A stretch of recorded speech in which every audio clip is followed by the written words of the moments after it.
ஓம் ஸ்ரீ திருச்செந்தூர் வேலவன் துணை அன்பர்கள் யாவருக்கும் என்னுடைய அன்பான வணக்கங்கள்.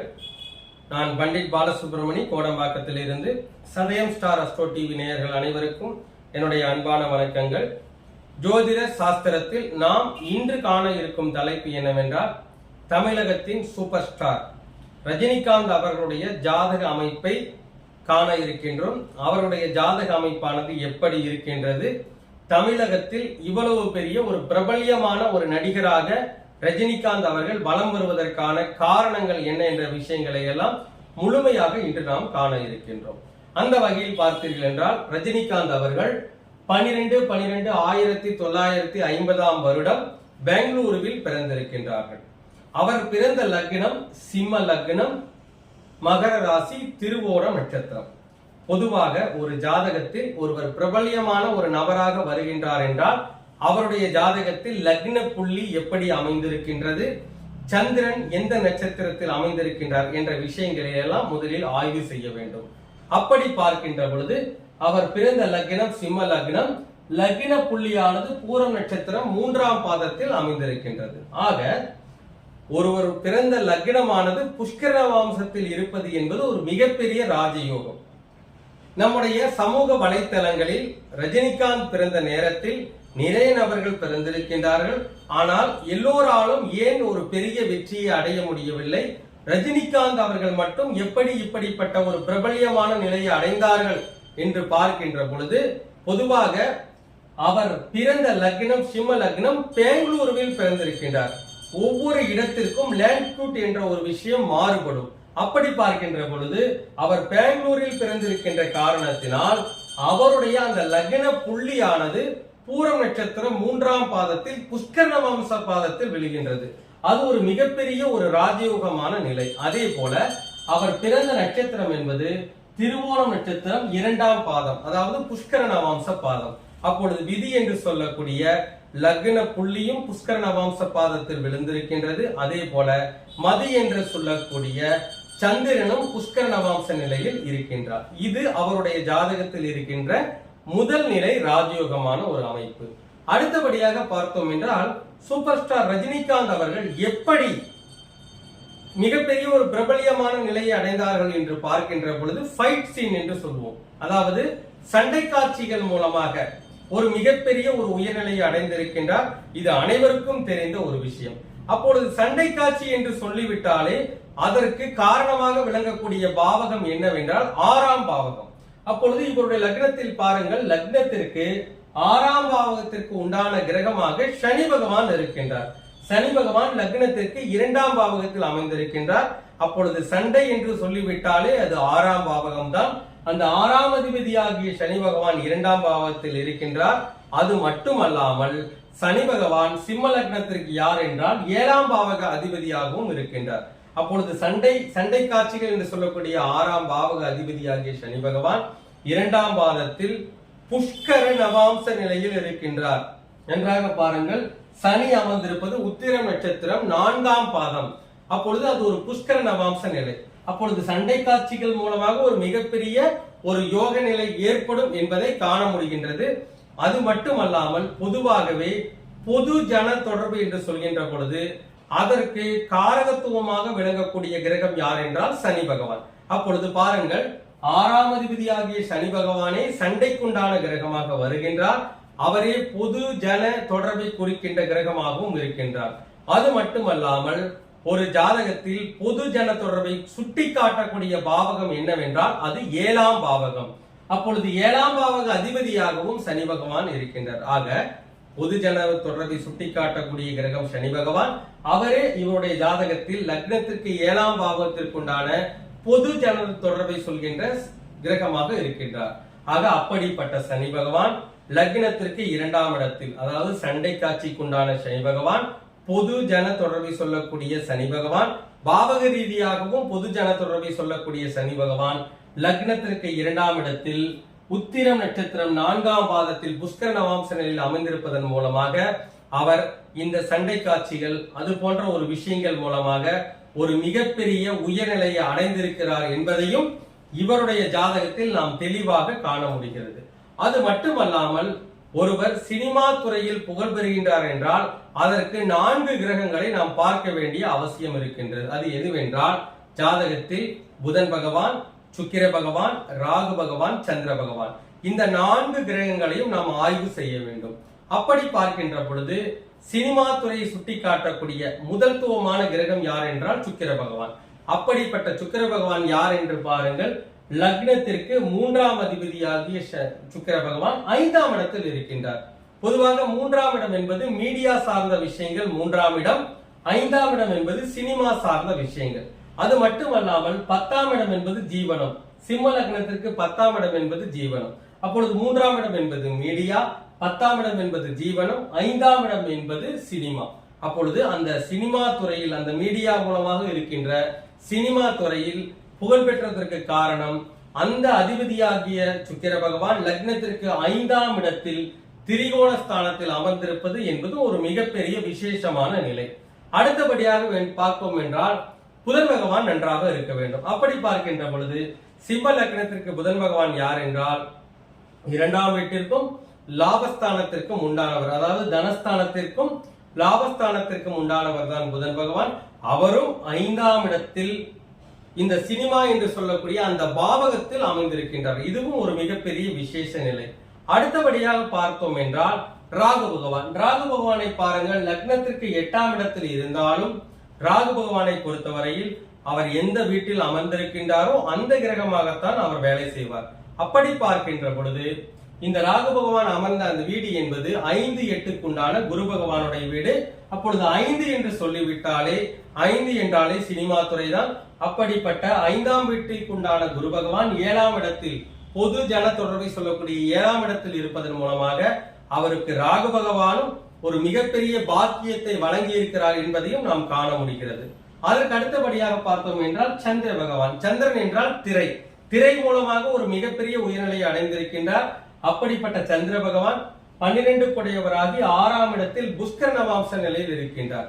அவர் பெங்களூருவில் பிறந்திருந்தாலும் 12ஆம் அதிபதியானவர் 6ஆம் இடத்தில் இருக்கின்ற காரணத்தினால் அவர் தன் பிறந்த ஊரை விட்டு வெளிமாநிலத்தில் ஒரு மிகப்பெரிய உயர்நிலையை அடைந்திருக்கின்றார். அந்த திரை என்று சொல்லக்கூடிய சந்திர பகவான் புஷ்கர நவாம்ச நிலையில் இருப்பதும் அவர் இந்த சினிமா துறையில் ஒரு மிகப்பெரிய ஒரு உயர்நிலையை அடைவதற்கான ஒரு அமைப்பாக இருக்கின்றது. ஆக இப்படிப்பட்ட யோக நிலைகளை எல்லாம் அவருடைய ஜாதகத்தில் நம்மால் காண முடிகிறது. அடுத்தபடியாக பார்த்தோம் என்றால் பொதுவாக ஒவ்வொருவரும் தாங்கள் பிறந்த ஜாதகத்தில் உங்களுக்கு யோகி எப்படி இருக்கின்றார், அதே போல கர்ணநாதன் எப்படி இருக்கின்றார் என்ற ஒரு ஆய்வை நாம் மேற்கொள்ள வேண்டும். ஏனென்றால் பொதுவாக பஞ்சாங்கத்தில் வாரம், திதி, நட்சத்திரம், யோகம், கரணம் என்ற 5 விஷயங்களை குறிப்பிட்டு இருக்கின்றார்கள். இதிலே வாரத்தை விட திதி வலிமையானது, திதியை விட நட்சத்திரம் வலிமையானது, நட்சத்திரத்தை விட யோகம் வலிமையானது, யோகத்தை விட கரணம் வலிமையானது என்று குறிப்பிட்டு இருக்கின்றார்கள். ஆக நன்றாக பாருங்கள், இந்த யோகம் கரணம் என்ற ஒரு விஷயம் ஒரு மிகப்பெரிய வெற்றியை உங்களுக்கு வழங்குகின்றது என்பதை யாராலும் மறுக்கவே இயலாது. நாங்கள் 5000 ஜாதகத்திற்கு மேற்பட்ட ஒரு ஜாதகங்களை ஆய்வு செய்திருக்கின்றோம். அந்த ஜாதக ஆய்வினுடைய அடிப்படையில் எங்களுக்கு கிடைத்த விஷயம் என்னவென்றால், எந்த ஒரு மனிதன் யோகியையும் கரணநாதனையும் சரியாக இயக்குகின்றானோ அவன் வாழ்வில் ஒரு மிகப்பெரிய நிலையை அடைகின்றான் என்பதை எங்களுடைய ஆய்வில் தெளிவாக தெரிந்து வைத்திருக்கின்றோம். அந்த வகையில் பார்த்தோம் என்றால் ரஜினிகாந்த் அவர்கள் பிறந்த ஜாதகப்படி அவருக்கு யோகியாக வரக்கூடிய கிரகம் யார் என்றால் சுக்கிர பகவான். அப்படிப்பட்ட சுக்கிர பகவான் யார் என்று பாருங்கள், சிம்ம லக்னத்திற்கு 3ஆம் வீட்டிற்கு உண்டானவராகவும் 10ஆம் வீட்டுக்கு உண்டானவராகவும் இருக்கின்றார். அப்பொழுது 3ஆம் இடம் என்பதால் மீடியா சார்ந்த விஷயங்கள், 3ஆம் இடம் என்பது மீடியா சார்ந்த விஷயங்கள் 3ஆம் இடம். அப்பொழுது அவரே 10ஆம் அதிபதியாக இருக்கின்றார். அப்பொழுது மீடியா மூலமாக ஒரு ஜீவனத்தை அடையக்கூடிய அமைப்பை இந்த சிம்ம லக்னத்திற்கு சுக்கிர பகவான் வழங்குவார். அப்படிப்பட்ட சுக்கிரன் இந்த லக்னத்திற்கு யோகியாக வந்து அவர் 5ஆம் இடம் என்று சொல்லக்கூடிய அந்த சினிமா துறையை சுட்டி காட்டக்கூடிய பாவகத்தில் அமர்ந்திருப்பதன் மூலமாக அவர் எப்பொழுது அந்த சினிமா துறையை தொட்டாரோ அந்த நாளில் இருந்து ஒரு மிகப்பெரிய உயர்நிலையை அடைவார் என்பதை இந்த ஜாதகம் தெளிவாக சுட்டி காட்டுகின்றது. ஏனென்றால் யோகியை தொட்டவர் ஒரு நாளும் தோற்று போக மாட்டார் என்பது ஒரு கூற்று. அந்த வகையிலே அவருக்கு யோகியாக வரக்கூடிய இந்த சுக்கிர பகவான் மீடியா துறையை சொல்லக்கூடியவராக இருக்கின்றார், ஜீவனத்தை சொல்லக்கூடியவராக இருக்கின்றார். அவர் 5ஆம் இடம் என்ற ஒரு சினிமா துறையில் அந்த இடத்தில் இருக்கின்றார்.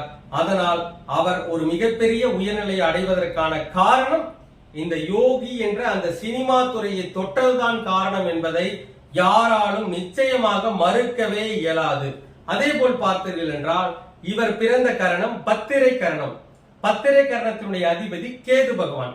அவர் அவ்வப்போது பார்த்தீர்கள் என்றால் இந்த சிகரெட் சார்ந்த விஷயங்களை அவருடைய ஒவ்வொரு படத்திலும் உபயோகப்படுத்திக் கொண்டிருப்பார்.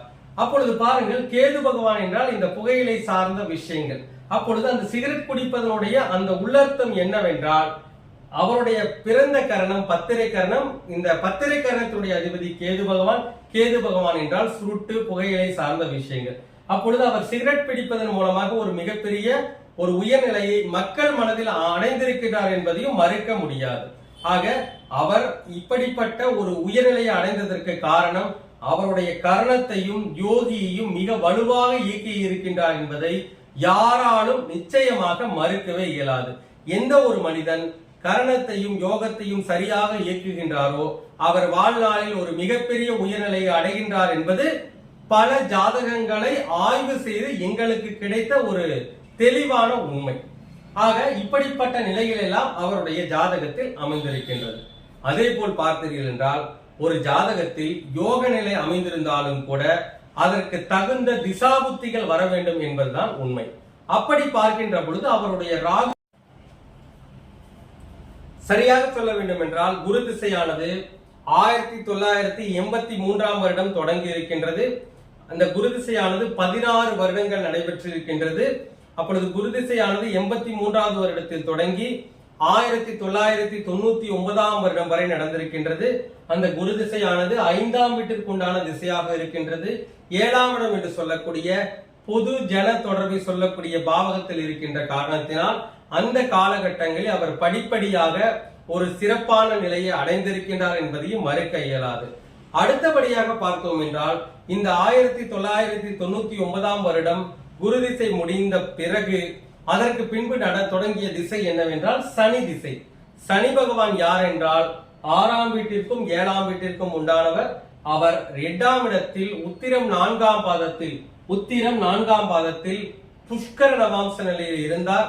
அப்பொழுது 6ஆம் இடம் என்பது ஏற்கனவே சொல்லி இருக்கின்றேன் சண்டை காட்சிகள். 7ஆம் இடம் என்பது பொதுவாக பொது ஜன தொடர்பு. சனி பகவான் என்றாலும் பொது ஜன தொடர்பை சுட்டிக்காட்டக்கூடிய கிரகம். அவர் புஷ்கர நவாம்ச நிலையில் அமர்ந்திருக்கின்ற காரணத்தினால் அவர் அந்த சனி திசையில் ஒரு மிகப்பெரிய ஒரு பிரபல்யமான ஒரு நடிகராக வலம் வந்தார் என்பதை யாராலும் மறுக்கவே இயலாது. அடுத்தபடியாக சனி திசை முடிந்த உடனேயே அதற்கு பின்பு தொடங்கிய திசை என்னவென்றால் புதன் திசை. இந்த புதன் பகவான் பூராடம் நட்சத்திரத்தினுடைய ஒரு அம்ச பாதத்தில் நன்றாக பாருங்கள். இந்த ஜாதகத்தில் புதன் பகவான் பூராடம் நட்சத்திரம் 2ஆம் பாதத்தில் இருக்கின்றார். திருவோணம் நட்சத்திரத்திற்கு நல்ல தாராபலன் வரிசையில் ஜாதகத்தில் யோகியாக இருக்கின்ற அந்த சுக்கிர பகவானுடைய நட்சத்திரத்தில் இவருக்கு யோகி நட்சத்திரமே பூராடம் நட்சத்திரம் தான். அப்படிப்பட்ட யோகி நட்சத்திரத்தில் இந்த புதன் திசை நடந்த காரணத்தினால் இந்த சனி திசை முடிந்த பின்பும், அதாவது சரியாக சொல்ல வேண்டும் என்றால் 1999ஆம் வருடம் தொடங்கிய இந்த சனி திசையானது 2018ஆம் வருடம் வரை நடந்திருக்கின்றது. 2018ஆம் வருடத்திற்கு பின்பு தொடங்கிய திசை புதன் திசை. புதன் பகவான் நட்சத்திர தாராபலனுடைய அடிப்படையில் நல்ல ஒரு பாதத்தில் அமர்ந்து, அதே போல அந்த யோகி என்று சொல்லக்கூடிய அந்த சுக்கிர பகவானுடைய நட்சத்திரமான யோகி நட்சத்திரமான பூராட நட்சத்திரத்தில் அமைந்திருந்த காரணத்தினால் அவர் புதன் திசையிலும் ஒரு மிகப்பெரிய உயர்நிலை அடைந்திருக்கின்றார். இதையெல்லாம் யாராலும் மறுக்கவே இயலாது என்பதுதான் உண்மை.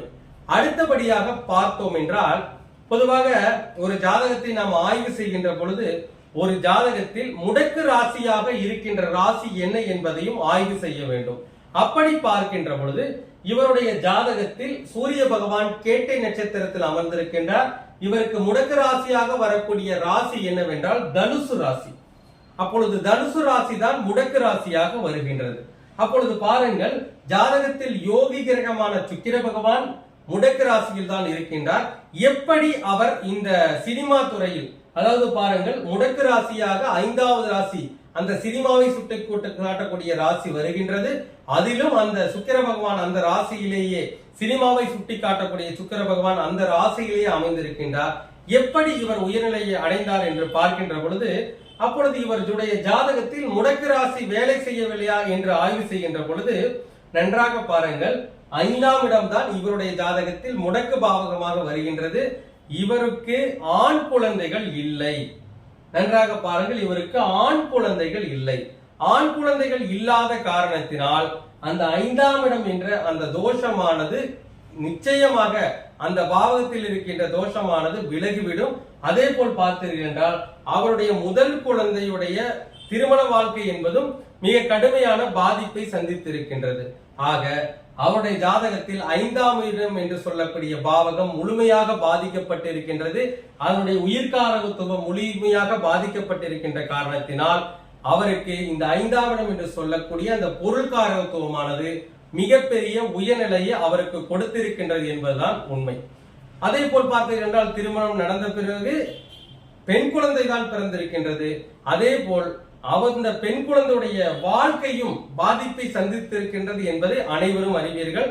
ஆக அவருடைய ஜாதகத்தில் யோகி என்ற ஒரு கிரகம் மிக சிறப்பாக செயல்பட்டிருக்கின்றார். அதே போல கர்ணம் என்ற ஒரு கிரகமும் ஒரு மிகச் சிறப்பான நிலையில் செயல்பட்டு இருக்கின்றார். அதன் மூலமாகத்தான் அவர் இப்படிப்பட்ட உயர்நிலையை அடைந்திருக்கிறார் என்பது அவருடைய ஜாதகம் சொல்லக்கூடிய அமைப்பு. இந்த ஜாதகமானது ஆன்லைன் மூலமாக எடுக்கப்பட்டிருக்கின்றது. அதனுடைய அடிப்படையில் தான் நான் பலன்களை சொல்லிக் கொண்டிருக்கின்றேன்.